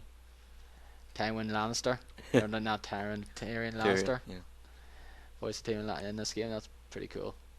So yeah, that's definitely it looks like kind of sci-fi sort of blockbuster, kind of mixed between Halo, Borderlands, and maybe a bit of Mass Effect there. Some of the cutscenes looked a bit similar to that though, but we'll just have to wait and see what that game's all about though. But I'm pretty pretty much looking forward to that game. Like, there's the beta's gonna be coming out sometime soon, and I'll probably, hopefully, can get into it. Yeah, I hope so. To see Yeah, me too. what is like. And Yeah, hopefully I pre-ordered it. I pre-ordered the PS4 version on Amazon, and I also got into the beta. Though they haven't contacted anybody about that quite yet. So I'm gonna have to make sure I have a PS4 by the time the beta starts. Yeah. Yeah, I gotta make sure yeah, too. there'll be games out. Yeah, there'll be games out then. Like, there's nothing really out this month or maybe February at all, though. No. It's like March time, the games will be coming Yep. out. Watch Dogs, Infamous Second Son, and Titanfall for the Xbox One. March Dark pretty Souls much 2. is when. Yeah. Yeah, that's PS. That's not next gen, current gen though. But Still, it comes out in March though. yeah, everything is out in March. March is where Waltz will go today. Not mine. not that much for me. Yeah, but there's two mega But yeah, games, both of those so- games, The Crew and Destiny, look like it has seamless multiplayer. Like you're playing single player, Yeah. and then all of a sudden Drop in, drop out. Your multiplayer, it's really. Yep. I'm really looking forward to seeing how that works. Yep. Because that seems to be the big thing at E3 this year, Mhm. and I hope that works out well. I hope so. I'm not sure if the crew's gonna come out this year, but It was supposed to come out sort of around spring or so, early this year, but it got delayed I to think like that got delayed too. to like late summer or like early autumn, early fall. Mhm. So shame though, because I really want to get that game. Yep. Hopefully, I just really hope it's not disappointing though, or end up being on the most disappointing list next year. So anyway, Dak. Well, I'm just gonna start from the top and keep going down since you guys are gonna keep stealing my stealing your my thunder. top of the list. So now this it game, pick randomly, doesn't it? Yeah. I don't know. I put it in order. I haven't got a list to be honest. I'm just coming. I just think of games out of my head. I don't know if this game's coming out next year, but I'm hoping it does. And that is No Man's Sky, which was revealed Yeah. at the VGX. Yep. Mhm. The whole concept about that game is just it's fascinating. Like the whole everything's procedurally generated, and the whole space exploration part of it, and exploring all these planets and stuff. That was one of my favorite things of Mass Effect 1 is going to different planets and driving around in the Mako, and I really enjoyed that. And this is way different, way different than that, but really looking forward to seeing how this game shapes up. And unfortunately, the developers of that game, I think it's Hello Games, They're- their office got flooded. Apparently, it's near a river, wherever their office is located, Guildford. and they lost a lot of equipment. I don't think they lost any of their programming stuff, the data for the game, Mhm. but they're out laptops and furniture and all that. So I hope they recover soon and get back to work, because I'm really looking forward to seeing how that game shapes up. Yeah, I hope so. Yeah. Agreed. My number 3 is Dark Souls 2. It doesn't matter that it's not current gen That's my or not. most anticipated but, game of this year. I can't believe I'm saying that, especially after. I mean, if you told me a year or two ago when Dark Souls came out and people were all everyone was playing it, that I would enjoy it as much as I do now, I would say that you're on crack. That was pretty much my sentiment exactly when at the start of 2011. If you told me that that was going to be one of my favorite games of the year and one of my favorite games of this generation, I'd tell you you're a madman. And I put 77 hours into that game for my first playthrough and fucking loved every minute of it. Mhm. Yeah, I put- don't know. probably- I put- I don't know. I can't. I'm really surprised myself, how much I like that game. Because I rented it and I just didn't get it. But then after watching all the streams on Giant Bomb of Vinny, load our last souls, and then you helping me, Darren, when I first started out, I'm really into it and I really enjoy it. I really like the enemy design, the bosses. I like the loot. I like the combat system. Once you get over that, oh man, I'm gonna die a lot. Once you kind of get used to it, it's a good game. It's a really good game. You know, it's unfortunate that the game itself doesn't explain things very well. Like that's really hard to get into. Like if I wasn't watching all those streams of Vinny playing, and if I didn't have Darren help me out, like I probably wouldn't. I still would not enjoy it, because it's hard to figure out just on your own. That's the thing as well though. When I got the game though, like I got it when it came out though, and I was looking online pretty much for certain things though, and that's pretty much what helped me play through that game, through some parts of that game as well, like looking for certain areas to go, getting some of the weapons and that there, like that kind of like looking in wiki online. Like I know it's probably maybe cheating in a way though, because this game just came out, but there was certain stuff already online, but it helped me along the ride with I didn't like use it like from start to finish now, but just certain parts of the game I used it for, and just it was a big help as well. That's probably why. Yeah, I wouldn't say it's cheating. I mean, who cares? Games are about having fun, and if it's gonna help you have more fun, then by all means. If you can exploit it, whatever. Yeah, some people do consider using strategy guides as quote unquote cheating. I don't. No. Well, then they don't. Then they don't need to use them. That's fine. Yeah. Yep. But yeah, that's my most anticipated game of this year though. Like, I just was so stoked when I heard the announcement of the Dark Souls sequel. I was like, yep, I cannot wait for this game. Like I had all the versions. I don't have the Dark Souls PS3 version now because I gave it to someone as like this Secret Santa gift though. I was in part of a forum last year, like not last year, the year before. It was a like Secret Santa thing. I gave my copy to this guy in Australia. I have to get another copy of it, but it probably won't be dear anyway though. But I got the 360 version as well, and got the PC version, and pretty much watching that there, watching some of the Lord of Lost Souls as well, and watching here Derek starting up again, pretty much sort of rekindle my love of that game and want me to go through it again. And I've been playing that game over the last several weeks as well, like Derek has, and absolutely loving it again. It's just a fantastic game though, absolutely. Like I played some with Derek though, co-op though. I've helped him out in a few bosses, and but he's pretty much been kicking ass now through the sort of second half of that game, and he just has not much to go now till he finishes it. Yep, and I beat the Four Kings on my first try. I know everybody's all everybody's like, what? Second Vinny. Like just like Vinny, like everybody's second all Vinny. amazed that Vinny did it.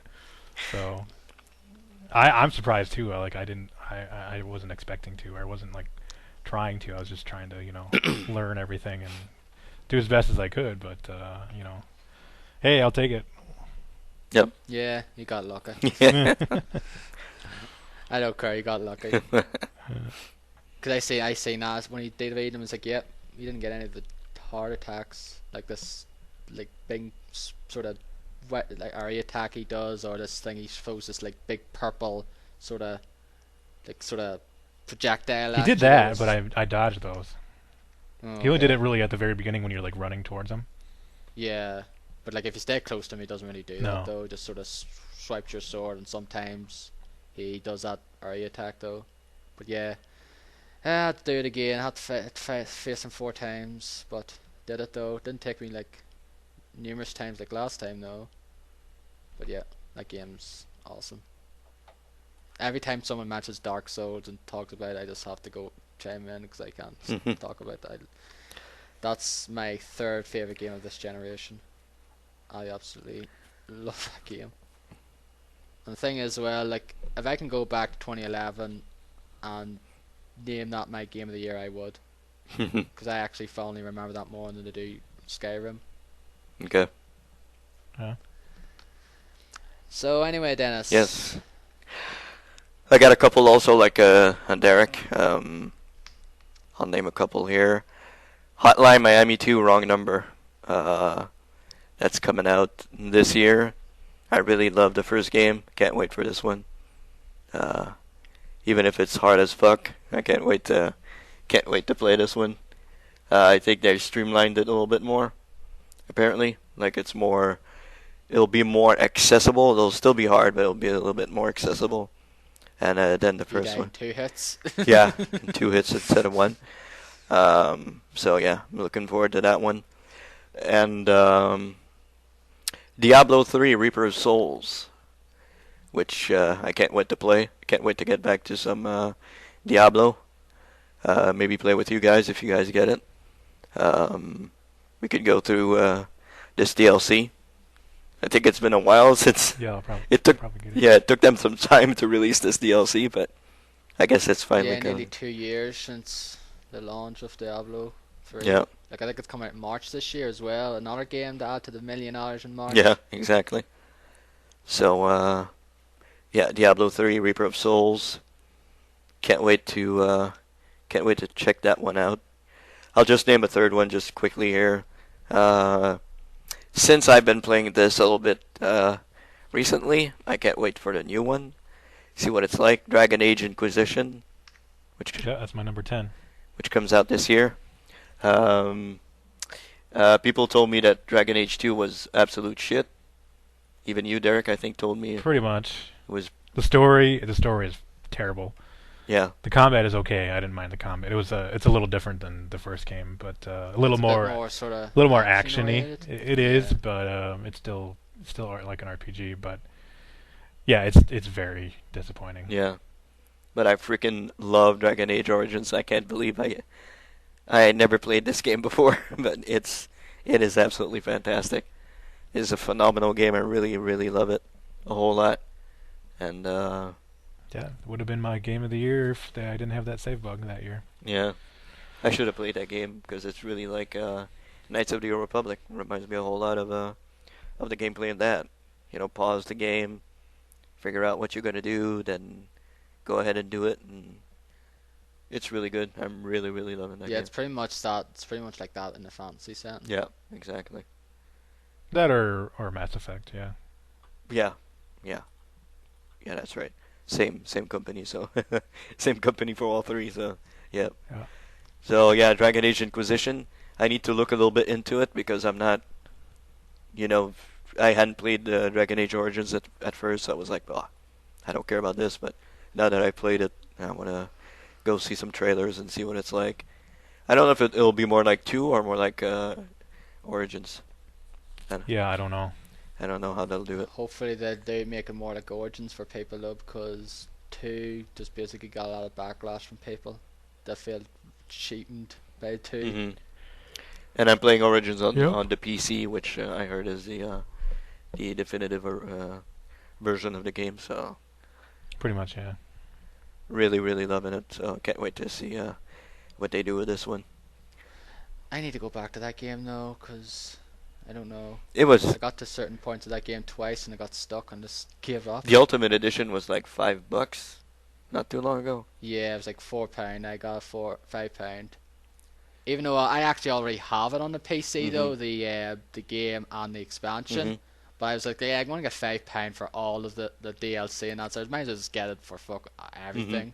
Because if I was gonna get the DLC separate, I would be paying fucking Lord knows how many times more than what it was. DLC is like just a couple of quests, I think. Cause Yeah, it's quest lines. There's like In Dragon Age, it's like a lot. They're pretty lengthy.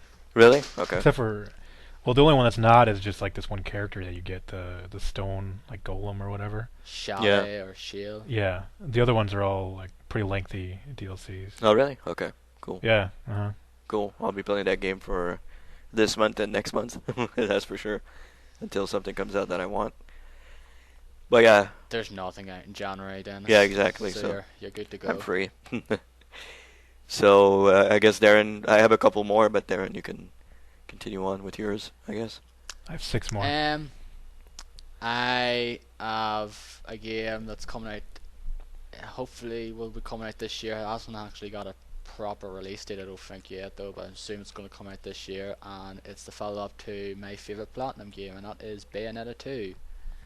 I absolutely loved the first one though. It was my second favorite game of 2010.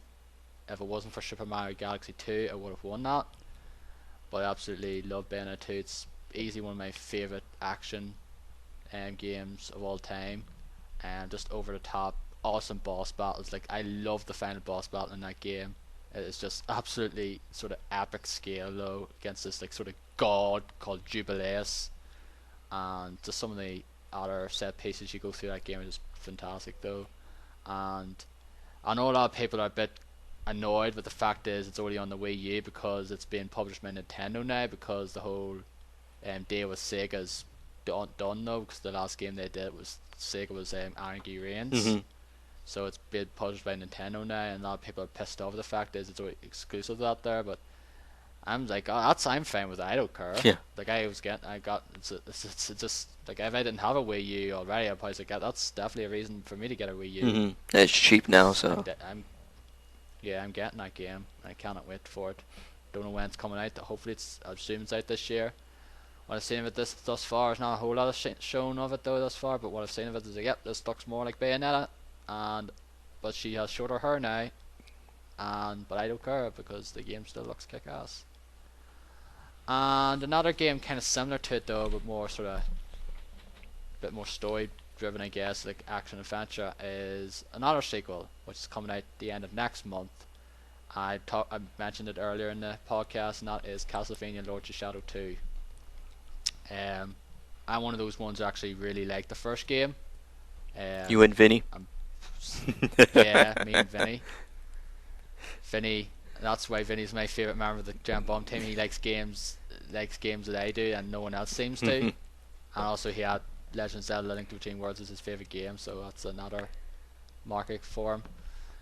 But yeah, I really enjoyed the first one though. It was like God of War though, but I like those kind of games. I like the sort of action adventure, combo, so hack and slash games. So they're one of my favourite genres though, and I really enjoyed the first one. Just some beautiful locations in that game though, and some cool, enemies and boss battles, and story's interesting enough. So it is, this sort of reboot of the series. He plays like Gabriel Belmont, and at the end he sort of found out he's actually, spoiler of course, but I think everyone should know at this point, he actually is Dracula.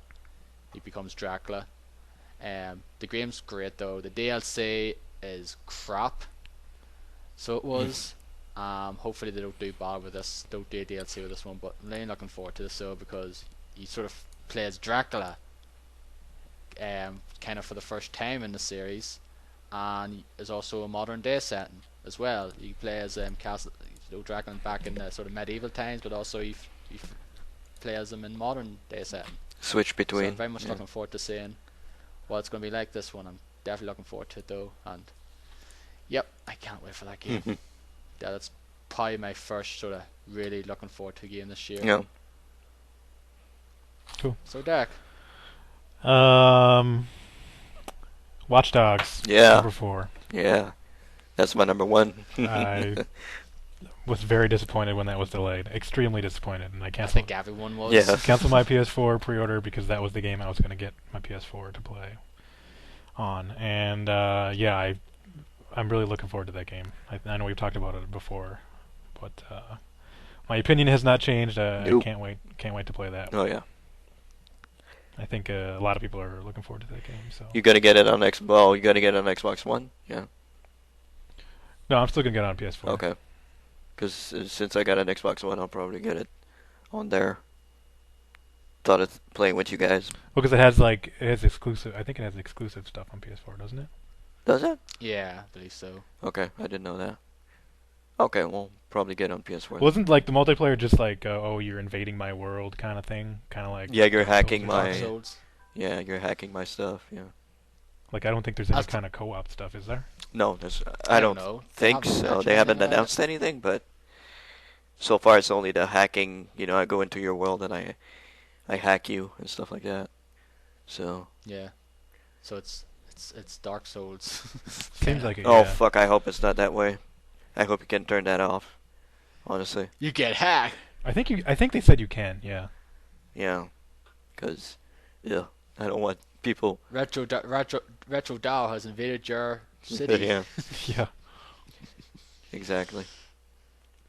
Okay, and number 5, The Witcher 3 Wild Hunt. Mm-hmm. I haven't played any of the Witcher games, but this game looks pretty amazing.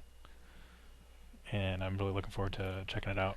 I'm keeping an eye on that one. Yeah, this absolutely looks like, just like looking at the trailers though, they're like, yeah, you're gonna need a very good PC to run this game that's bright. But I'll probably just end up maybe just getting on one of the consoles. Yeah, I'll probably get an Xbox Because I One. know- Yeah. because I know this PC won't run it really probably great if I want to look very nice. So, but yeah, like I played some of The Witcher 2 now, and it's a very good game. But I need to go back into that game as well. Like a lot of people really love that The Witcher series though, and said like Witcher 2 is like one of the sort of definitive RPGs of the last several years. I find it too hard to get into. Way too many things. It's very, very overbearing. It's like, oh my god, too many things to do. So. Yeah, I could see why, because you need the whole, alchemy system and, having to meditate and things like that there. I could see why. But I think they streamlined that, right? Put off by it. In the third one? I believe they have. I believe they said, CD Projekt Red have said. But I could be wrong. I think so. And it's also an open world, like Skyrim. Yeah. So I'm looking forward to that part of it. Especially. Has that got a release date? I don't think it does, no. I'll check here though, but I don't know. I think I heard it was March though as well, but I could be wrong. I don't know. But anyway, Dennis. I got 4 more, so you guys go ahead and. You want me to go, or You go. Darren, because it was your turn? You have other stuff to talk No, about? I mentioned 2. No, but Darren, do you have... I think it's Oh. your turn. No, it's It's your my turn. My turn? Okay. Okay, so, what do I have here? I guess, Infamous Second Son. That was my number 12. Number 12. Yeah, Infamous Second Son. Reason number 2 for me to get a PS4, I guess. Really loved both Infamous games, and cannot wait to see what they do with this one. Kind of had the little, I guess, I don't know if it's really that, but kind of had the origin of the main protagonist spoiled a little bit for me. So, Okay. but I don't know if they're going to stick to that or if they're going to change it, or I know it's leaked online, so who knows, maybe they'll change it, who knows. But yeah, I'm looking forward to this game. Really loved both Infamous 1 and 2, so kind of want to see what 3 it's all about. Second Son is all about. So I have to go back and get Infamous 2 though, because I need to play through it. it's like really I rented good. it, I think, It's really good. and played a bit of it, and it's like, I yeah, have this is not good played though, it. but like I played the first one and quite liked it though, but now I haven't played the second one. The only reason I played Did you the ever play that? Go ahead, sorry, go ahead. I was gonna say the only reason I played the first one is because it was free after the whole PlayStation Network hacking Yeah. stuff. Yeah. And I played The Evil Path, and I was disappointed to see that the story in the second game did not follow the Evil Path. I don't think it would follow the Evil Path, though, honestly. No, I suppose not, Should but let you still. put your shave. Yeah. But yeah, his Second Son, new protagonist. See what they do with that. Also, Q2 2014, apparently it's coming out. That's what it has here in Wikipedia. which one? What date? For Witcher 2? Witcher 3? Witcher 3. What date did you say? Quarter Quarter two. two, It okay. is. So it's like April, May, April, May, June. I'll talk because I only have like 2 left, so I'll put them all in the same bunch here. I'm not sure if this is gonna come out this year. I doubt it, but I'll put it in here. The Division. Yep, that's my number 7. I don't know if it's gonna come out this year though, but I'm looking forward to that. So it looks really great. From what the little piece of I guess gameplay we saw, it looks really fantastic. And online. Yeah, and the like the details in the the graphic engine is yeah, it's just amazing. Like the bullet holes and everything, and like the weather effects. Yep. It's like, holy crap. This could be like the best, technically, graphically speaking, could be like the best looking game ever. Yep. Exactly. So I kind of forgot to put one game that just came out from the top of my head. Game of Thrones from Telltale Games. Oh yeah. I cannot wait to see what they do with Game of Thrones. Oh God, I can't wait. I cannot wait to see what they do with that. One of my favorite series. So are they gonna have like all the sex and nudity on that in the game, because that's part of the show, It is, yeah. It's part of the books They also. use that as like a tool Yeah.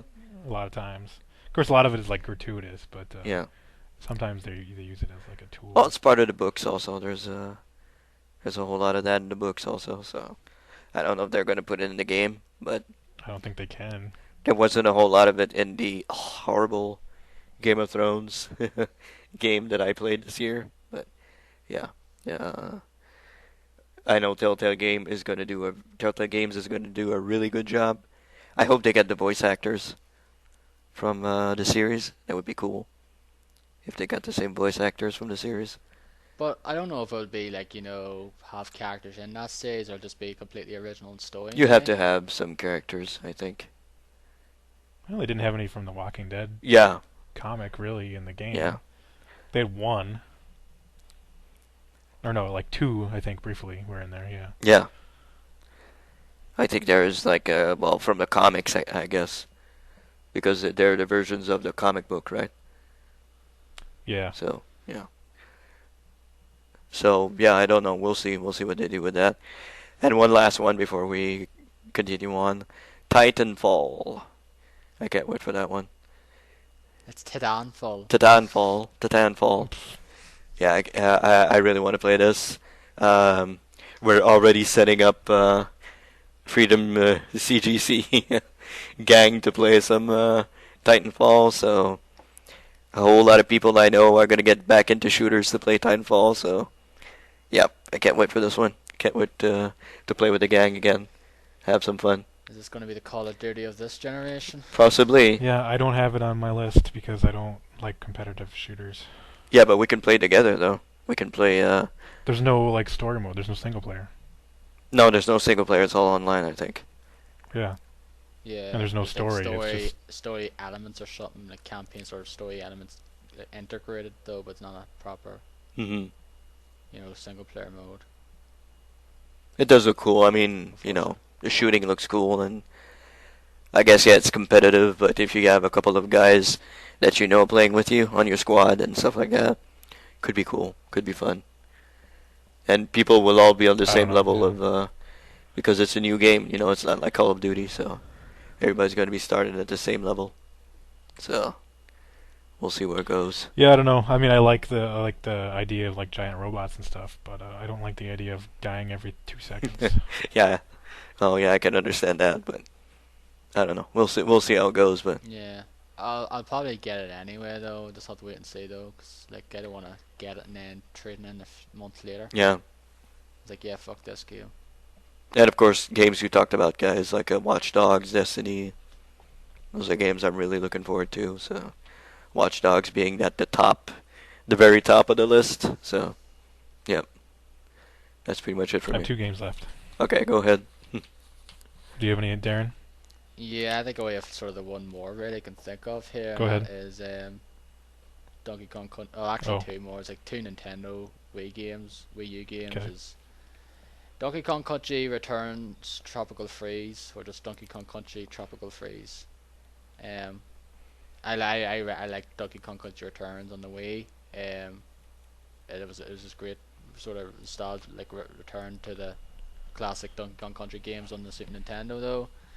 Didn't have any water levels, so which kind of sucked though, but I think this one does, and you can play as Dixie Kong and Cranky Kong for the first time in the series. So he sort of plays a bit like fucking Scrooge McDuck and DuckTales, so you pretty much can use his stick as a pogo stick and jump into and bounce around in the brambles. So yeah, looking forward to it. And finally, Mario Kart 8.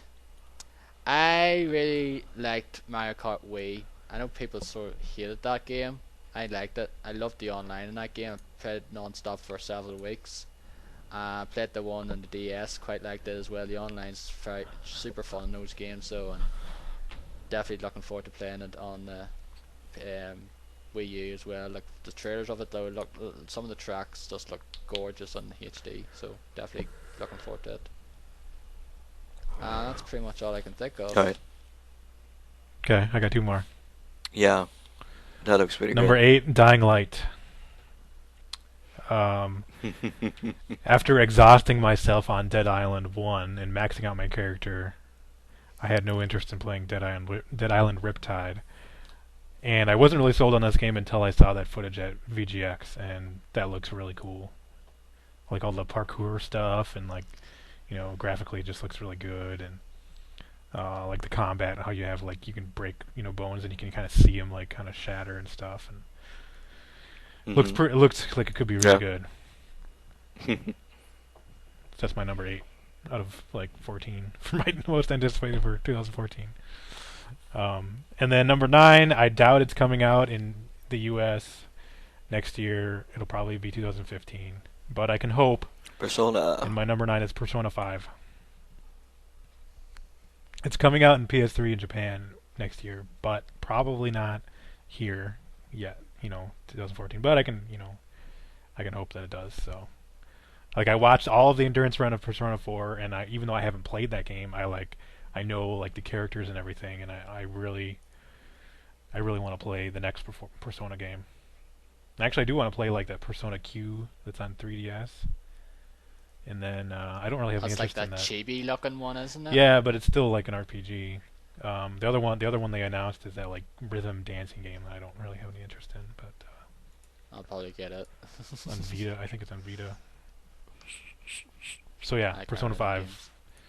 I want to play that. That's all I got. So that is it, folks. If you have managed to stay with us this long, I commend you. Achievement unlocked for anybody that listens to the old thing. You deserve a praise. Trophy we have literally unlocked gone over 5 That's hours. Giant Bomb territory. Total. Yeah, Giant Bomb territory.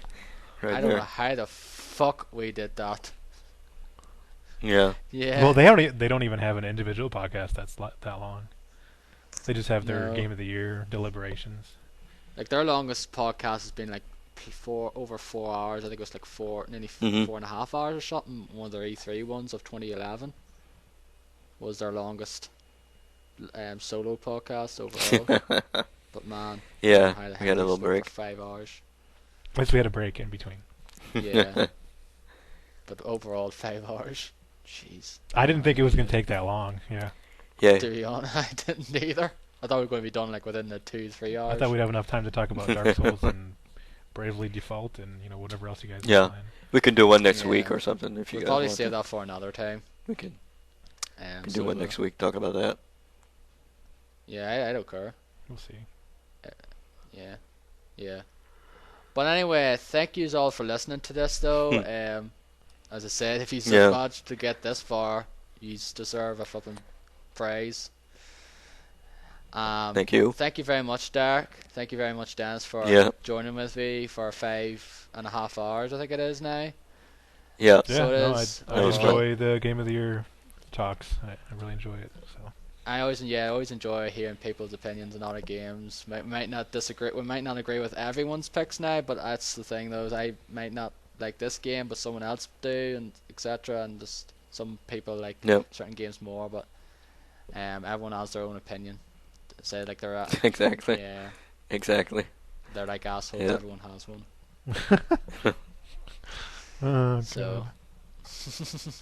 So yeah, it is coming up to 2:10 here in the morning here. So it is.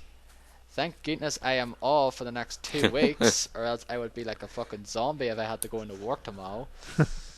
But I'm not. So anyway, we'll probably be around. Don't know when the next one will be. We might do one next week. We might just do one in a few weeks down the line, though. But stay tuned for another. We'll be back in 2014. Unless, of course, not less hectic schedule than we did before, where we did the weekly till like this end of the June there with E3. But we're just going to do one sort of monthly basis, or whenever. I'm Dennis. One. I think. Anyway, I'm Darren. Derek. And you can, before I go, you can follow each of us on Twitter. I am DowM85. I'm D-Boy-Den. I'm GigaStormZ. And you can also follow the United Gamedom podcast channel for updates on new podcasts on there, and also to follow the United Gamedom podcast channel on YouTube.